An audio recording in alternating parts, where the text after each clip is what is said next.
Welcome to the deep dive. We're all about executive function today. And to help us with that, we've got some pretty fascinating research from the National Center for Learning Disabilities. I got to tell you, I had a few aha moments myself just getting ready for this deep dive. It's one of those topics that really makes you think differently about how our brains work. Like, why do we do the things we do? Exactly. So let's just start with the basics. What is executive function? It's one of those terms I feel like everyone uses, but I'm not sure everyone really knows what it means. It's kind of like the behind-the-scenes crew that makes all the amazing things our brains do happen. You know what I mean? It's a set of mental processes that help us connect past experiences with what we're doing right now. Okay, so it's a little more than just being organized and managing your time, although I know those are part of it. Yeah, it's bigger than that. The research actually describes it as an umbrella term that covers a whole bunch of cognitive processes, including working memory, flexible thinking, and impulse control, even emotional regulation. Whoa, that's a pretty big list. So how does all of that play out in our everyday lives? Just think about it this way. You're trying to tell your friend a story. To do that clearly, you have to remember what happened first, what happened next. Organize your thoughts and maybe even adjust your storytelling, like based on your friend's reactions. That's all executive function. That's a great example. I've never thought of it that way. And here's where it gets really interesting. The research points out that executive function also helps us to meaningfully include past knowledge in discussions. So it's like our brains are connecting the dots between what we know and what's happening right now. So it's not just remembering facts, it's like actually being able to use them, Yeah. which is pretty important in a world that's constantly changing. Absolutely. And just like any skill, some people are just naturally stronger in certain areas of executive function than others. Some might need a little more support. That's where executive dysfunction comes in. I was wondering when we'd get to that. What are some signs that someone might be struggling with executive dysfunction?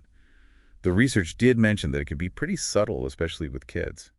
You might see things like difficulty planning projects, trouble getting started on tasks, forgetting instructions even after they've been repeated several times, or just struggling to control impulses. I can see how all that could be misinterpreted as laziness or maybe even defiance, especially in a classroom. Yeah, that's a common misconception. It's important to remember that executive function skills actually develop gradually over time. So a child who's struggling isn't doing it on purpose. Their brain just might need a little more support to develop those areas. That makes a lot of sense. Speaking of support, the research highlighted 5 key areas of executive function that are critical for academic success. Can you break those down for us? Definitely. So we're talking about organizing, prioritizing, shifting, which is like thinking flexibly, accessing working memory, and then self-monitoring, which is like self-checking. So imagine trying to write an essay without any of those skills. Oh, gosh, it'd be a mess. You wouldn't know where to begin, how to structure your thoughts, or even how to make sure that you're staying on track. Exactly. It'd be a disaster. And the research uses this really powerful analogy to describe these challenges. They call it the clogged funnel. It's like information's trying to flow through, but it gets stuck at different stages because there's difficulty with planning, organization, working memory, and so on. I love that the clogged funnel, it really helps to visualize how all these different areas are connected. And here's the thing, executive function. It's not just about academics. It impacts how we behave, how we manage our emotions, and how we interact with others. Okay, now this is where it gets really interesting. I know the research touched on this, but can you elaborate on the connection between executive function and our emotions? Yeah, well, think about it. If you're constantly struggling to process information, manage your time, regulate your impulses, even little things can feel overwhelming. And when we feel overwhelmed, our emotions, they tend to run high. That's so true. I've definitely had those moments where I'm like about to lose it over something that seems totally insignificant later on. Could that be executive function? Absolutely. The research even mentions meltdowns over small things as a potential sign of executive function challenges. It's not about the thing itself, it's that the person is struggling with all of these unseen mental processes all at once and it's just too much. Whoa. That changes how we look at behavior.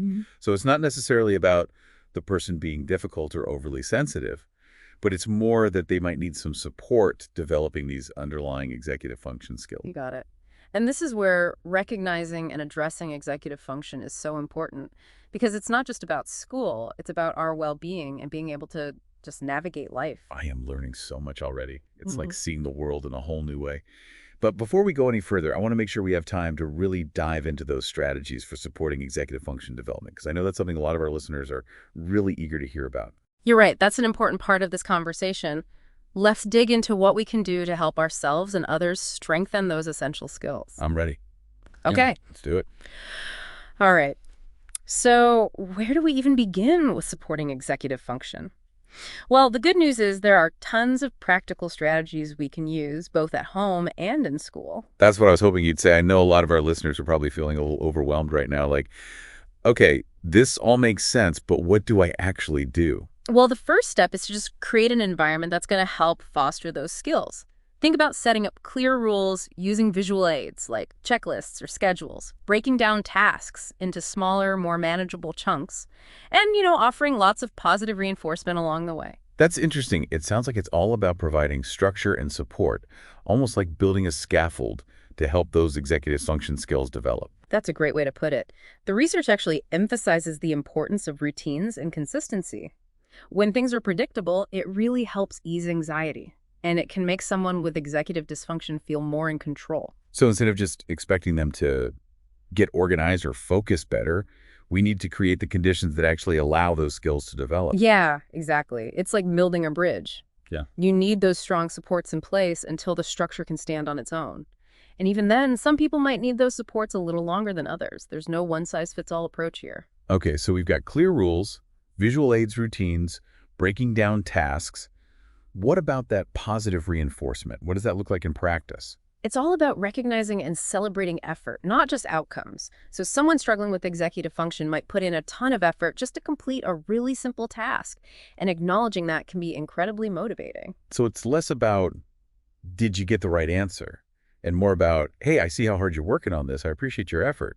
Yes, precisely. It's about shifting the focus from achievement to the process of learning and growing. And this applies to adults too, by the way. Oh, absolutely. We all need a little positive reinforcement sometimes. Speaking of adults, I know a lot of our listeners are probably thinking about those classic temper tantrums that we often see with little kids. Could those be linked to executive function challenges as well? Oh, for sure. Imagine a child who's struggling to process language, follow directions, regulate their impulses all at the same time. It's like their systems are overloaded and they just don't have the tools to manage those big feelings yet. So those meltdowns aren't really about the thing itself, but more like a buildup of frustration from struggling with all these mental processes behind the scenes. Exactly. And that's why it's so important to approach those situations with empathy and understanding. Instead of bad behavior, we can see it as a sign that the child needs more support developing those executive function skills. Wow, what a different way to look at it. It's not about punishing the child for having a meltdown. It's about giving them the tools to handle those big feelings. You got it. And one of those tools is helping them understand working memory and how it plays into all of this. The research describes it as our brain's post-it note, that temporary holding space for information we're actively using. Oh, I love that analogy. It really paints a picture of what's going on up there. Right. And the thing is, working memory, it's got limited capacity. It's like a mental juggling act. If you try to hold too much information at once, something's going to drop. So for someone with working memory challenges, even simple tasks can feel incredibly overwhelming. Think about a child trying to remember a spelling list while also remembering where they put their pencil and what the teacher just said. It's no wonder they get frustrated or shut down. So how can we help support working memory? I know the research mentioned chunking as a helpful strategy. Chunking is a great strategy. It's all about breaking down large pieces of information into smaller, more manageable units. So instead of giving a long list of instructions all at once, you break it down step by step. So instead of clean your room, put away your laundry, and then finish your homework, it's more like, okay, first let's pick up all the clothes on the floor. Great job. Now let's put away the toys. Exactly. By giving one instruction at a time, we're reducing the load on working memory and making it easier for them to follow through. That's such a simple adjustment, but it can make such a difference. And I bet this applies to adults too. Of course. Think about trying to remember a complicated presentation or a long to-do list. Chunking can really help you organize and prioritize those tasks so you're not totally overwhelmed. So beyond chunking, are there any other ways that we can support working memory? Well, repetition and practice are key. The more we use those working memory muscles, the stronger they become. So games and activities that involve sequencing, pattern recognition, memory recall, those can be really helpful. Makes sense. It's like any other skill. The more you practice, the better you get. But what about those situations where working memory challenges are really impacting daily life? What can we do then? Well, the first thing is to remember that everyone learns differently. Some people are visual learners, some are auditory. The key is to figure out what works best for that individual and tailor your support. So if someone's a visual learner, we might use diagrams, charts, visual organizers to help them process information. Exactly. And if they're more auditory, maybe encourage them to repeat instructions out loud or use audio recordings to help them learn. This deep dive is seriously giving me a new perspective on how people learn and just function in the world. It's like we got this secret decoder ring for understanding behavior now. I know, right? And that's the power of understanding executive function. It's not about diagnosing or labeling anyone, but just building empathy and understanding, recognizing that we all have different strengths and challenges, and that with the right support, we can all thrive. That's beautiful. It's about empowering people to understand themselves better and advocate for their own needs. And creating a more supportive environment where everyone has a chance to succeed. I love this conversation.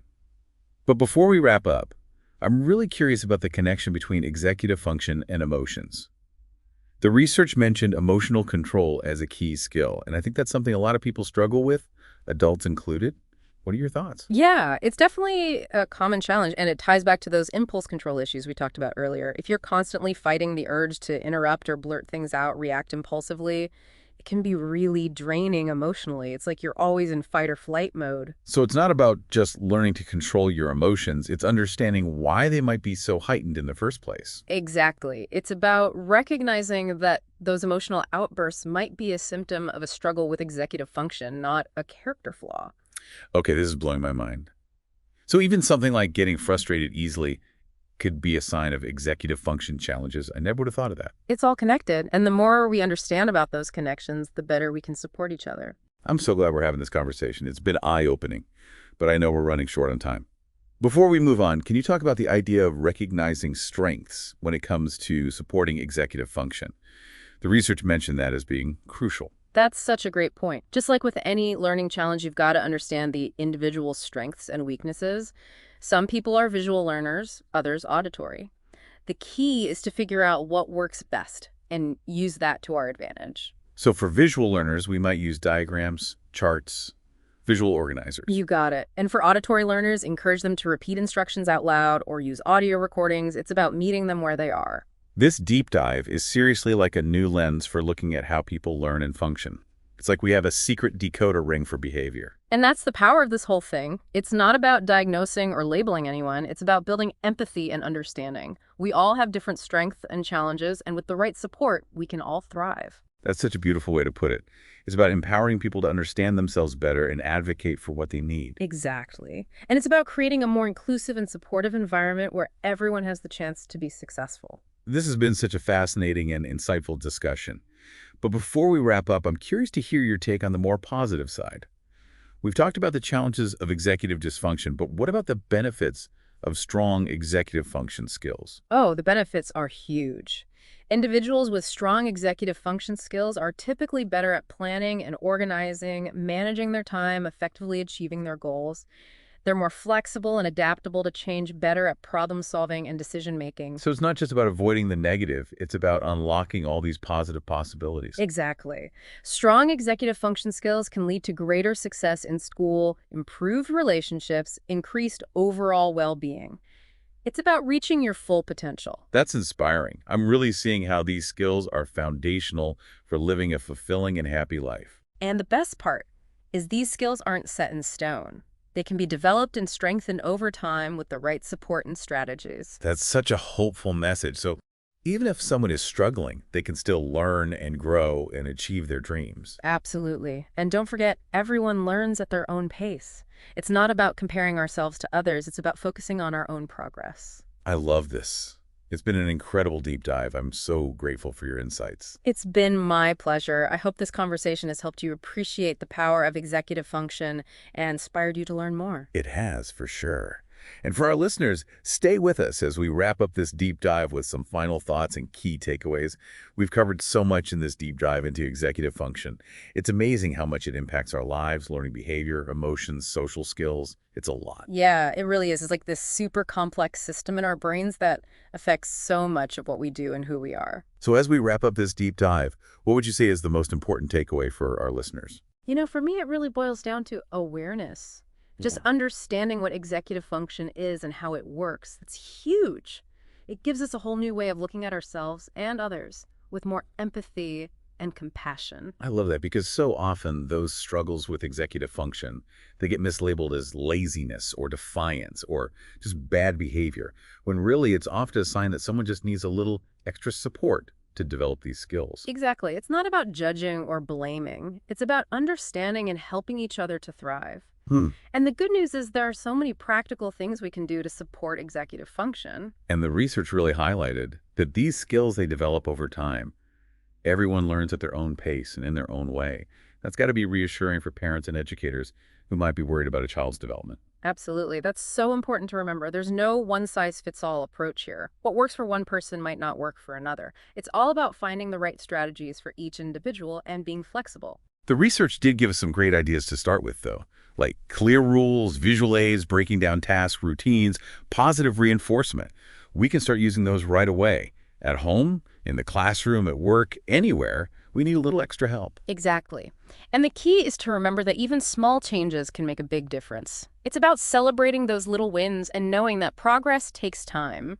This whole deep dive has been so empowering. It's not about fixing or labeling anyone. It's about giving people the tools and understanding they need to reach their full potential. And remember, you're not alone in this. There are resources available, support groups, communities online, in person. You can connect with people who get it. So to wrap things up here, what's one final thought you want to leave our listeners with? Keep learning. Keep asking questions. And most importantly, be kind to yourself and to others. Executive function. It's a journey, not a destination. And with the right support and a little patience, we can all achieve amazing things. That's a beautiful thought to end on. Thank you so much for joining us for this deep dive. It's been a pleasure talking with you. The pleasure was all mine. Thanks for having me. And to all our listeners out there, thanks for tuning in to The Deep Dive. We'll see you next time.